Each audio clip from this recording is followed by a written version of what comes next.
মাজুলীবাসীৰ লগতে দক্ষিণপাট অঞ্চলৰ ৰাইজে স্বস্তিৰ নিশ্বাস ত্যাগ কৰিছে। ভাবিছে যে দলংখন পুনৰ পুণ্যোদ্যমে কাম আৰম্ভ হ'ব। আমিও আশা ৰাখিছোঁ, আমিও যাদৱেন্দ্ৰৰ চৰণত প্ৰাৰ্থনা জনাইছোঁ যে মাজুলী নিমাতী সংযোগী দলং সম্পূৰ্ণ হওক, ইয়াৰ কাম পুণ্যদমে চলক। কিন্তু এটা কথা, আগৰ যি বিসংগতিপূৰ্ণ যি দুটা খুঁটা, তাৰ প্ৰতিবেদন আজিলৈকে ৰাজহুৱা নকৰিলে। সেইলৈ আমাৰ আক্ষেপ আছে, মাজুলীবাসীৰ আক্ষেপ আছে।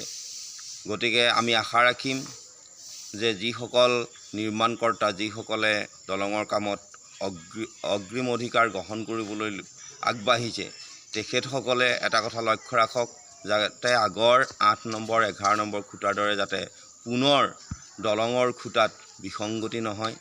আৰু বিশেষকৈ ব্ৰহ্মপুত্ৰৰ মাজৰ খুঁটাৰ নক্সা তৈয়াৰ হ'লনে নাই বা কেনেধৰণে নিৰ্মাণ হ'ব, এই বিষয়লৈ তেওঁলোকৰ যিখন কনচালটেণ্ট কমিটি থাকিব লাগে, সেই কমিটিয়ে তেওঁলোকক কেনেধৰণে আগবাঢ়িবলৈ দিব, ঠিক সেইধৰণে তেওঁলোক আগবাঢ়িব।